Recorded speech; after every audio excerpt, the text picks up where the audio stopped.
அனைவருக்கும் வணக்கம். இந்த வீடியோவில் நான் இதுவரைக்கும் எக்ஸ்பீரியன்ஸ் பண்ண எனர்ஜி கனெக்ஷன்ஸ், அதால் எனக்குள்ளே நடந்த ஸ்பிரிச்சுவல் சேஞ்சஸ் பற்றி சொல்ல போகிறேன். இது வரைக்கும் 4 எனர்ஜி கனெக்ஷன்ஸ் எக்ஸ்பீரியன்ஸ் பண்ணியிருக்கேன். First lord Shiva, second master, third Saibaba, fourth Babuji.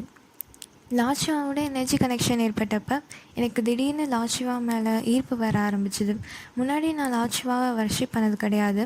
ஆனால் இப்போ சிவன் வழிபாடு, பிரதோஷ விரதம், சிவராத்திரி விரதம், சிவா சாங்ஸ் கேட்குறது இதெல்லாம் பண்ண ஆரம்பித்தேன். யூடியூப்பில் லார்ட் சிவா ரிலேட்டட் சேனல்ஸ்லாம் சப்ஸ்கிரைப் பண்ணி பார்ப்பேன். எங்கே வெளியே போனாலும் சிவா, ஈசன், ஓம் நம சிவாய, சிவாய நம, இந்த மாதிரி வேர்ட்ஸ்லாம் நிறையா பார்ப்பேன். இந்த எனர்ஜி கனெக்ஷன்னால் எனக்குள்ளே என்ன சேஞ்சஸ் ஏற்பட்டுச்சுன்னா, நான் மெட்டீரியலிஸ்டிக் லைஃப்லேருந்து ஸ்பிரிச்சுவல் லைஃப்க்கு வரத்துக்கு இந்த எனர்ஜி கனெக்ஷன் தான் என்னை இன்ஃப்ளூயன்ஸ் பண்ணிச்சு. ஸ்பிரிச்சுவல் பற்றி ஒரு பேசிக் ஐடியா கிடச்சிது. லார்ட் சிவாவை நம்ம ப்ரே பண்ணால் நம்மளோட என்லைட்டன்மெண்ட்க்கு அவங்க ஹெல்ப் பண்ணுவாங்க அப்படிங்கிற மாதிரி தோணுச்சு. செகண்ட் மாஸ்டரோட ஏற்பட்ட எனர்ஜி கனெக்ஷன் நான் எப்போ ஃபீல் பண்ணேன்னா, ஒரு டைம் மெடிடேஷன் பண்ணிகிட்ருக்கிறப்ப என்னோடய ப்ளேஸில் மாஸ்டர் உட்காந்து மெடிடேஷன் பண்ணுற மாதிரி ஒரு ஃபீலிங் கிடச்சிது. அதே மாதிரியே எப்பயுமே என் கூட யாரோ இருக்கிற மாதிரியே இருக்கும், என்னை கவனிச்சிட்டே இருக்கிற மாதிரி இருக்கும். இதனாலேயே என்னோடய வேலைகள் எல்லாத்தையும் கரெக்டாக பண்ண ஆரம்பித்தேன். எங்கே வெளியே போனாலும் மாஸ்டரோட நேம்ஸ் நிறையா தெரியும். இந்த எனர்ஜி கனெக்ஷனால் எனக்குள்ளே என்ன சேஞ்சஸ் ஏற்பட்டுச்சுன்னா, நான் ஃபர்ஸ்ட் மைண்ட் லெவலில் தான் எல்லாத்தையும் அப்ரோச் பண்ணிகிட்ருப்பேன், மைண்ட் லெவல், எமோஷ்னல் லெவலில். பட் இப்போ கான்ஷியஸ்னஸ் இம்ப்ரூவ் ஆகி கான்ஷியஸ்னஸ் லெவலில் எல்லாத்தையும் அப்ரோச் பண்ண ஆரம்பித்தேன். நிறையா விஷயங்கள் பற்றி புரிதல் கிடச்சிது. கான்ஷியஸ்னஸ் இம்ப்ரூவ் ஆகி ஸ்பிரிச்சுவல் இம்ப்ரூவ்மெண்ட்டுக்கு அது ஹெல்ப் பண்ணுச்சு.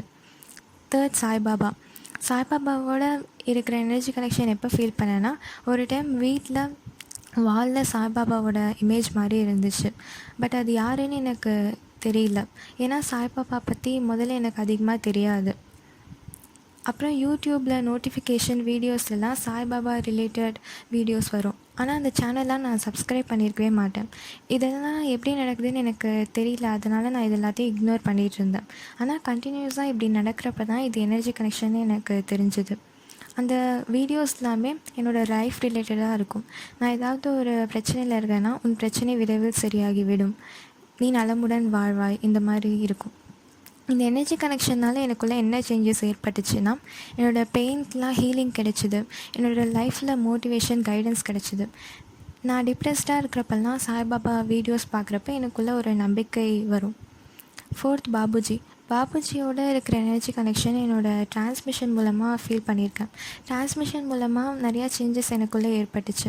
ஃபஸ்ட்லாம் லைஃப்பில் ரொம்ப சீரியஸாக இருப்பேன், மைண்ட்லாம் ரொம்ப சீரியஸாக இருக்கும், கடினத்தன்மையோடு இருக்கும். பட் அதுக்கப்புறம் லைட்டாக ஒரு சைல்டு மாதிரி இருக்க ஆரம்பித்தேன். நிறையா விஷயங்கள் பற்றி புரிதல் கிடச்சி கான்ஷியஸ்னஸ் இம்ப்ரூவ் ஆகிடுச்சு. ஸ்பிரிச்சுவல் இம்ப்ரூவ்மெண்ட்க்கு அது ஹெல்ப் பண்ணிச்சு. இதெல்லாம் தான் நான் இது வரைக்கும் எக்ஸ்பீரியன்ஸ் பண்ண எனர்ஜி கனெக்ஷன்.